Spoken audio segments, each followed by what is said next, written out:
আজকের উন্নতি প্রযুক্তির আধুনিক যুগে মানুষের জীবন একরকম মিডিয়ার উপর নির্ভরশীল। মিডিয়া ছাড়া কিছুই করতে পারছে না, না রাষ্ট্র পারে, না ব্যক্তিগত জীবন, সর্বত্রই মিডিয়া কর্তৃক। তবে প্রশ্ন হলো, এই মিডিয়া কে বা কারা নিয়ন্ত্রণ করছে? কার হাতে এই প্ল্যাটফর্মের বাগডোর? কার ইশারায় চলছে এই মিডিয়া জগৎ? আজ আমরা এই রহস্যের উন্মোচন করব। তবে দেরি নয়, চলুন জেনে নেই মিডিয়া কে নিয়ন্ত্রণ করছে। Number 1, Facebook, Instagram, WhatsApp, Messenger.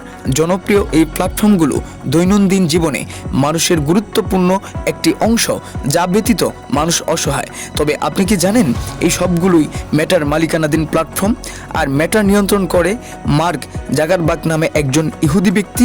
Number 2, Google, YouTube, Android, Gmail, Chrome. এই প্ল্যাটফর্ম ব্যতীত স্মার্টফোন সম্পূর্ণ অচল, কারণ এগুলো দ্বারা বিভিন্ন ব্যবসা প্রতিষ্ঠান পরিচালিত হয়। এই প্ল্যাটফর্মগুলো আলফাবেট এর মালিকানাধীন, আর সেও একজন ইহুদি। Number 3, AI data centre, AI, chat GPT. বর্তমানে এই দুইটি প্ল্যাটফর্ম খুবই জনপ্রিয়। অনেকেই এআই এর সাহায্যে মিডিয়া জগতে নতুন কেরিয়ার গড়ে নিচ্ছে। প্রফেশনাল থাম্বনেল ও ভিডিও বানিয়ে ভাইরাল হয়ে যাচ্ছে। মেসেঞ্জারে চ্যাট করছেন নিজের এমবি দিয়ে, কিন্তু আপনার লাগাম অন্যের হাতে।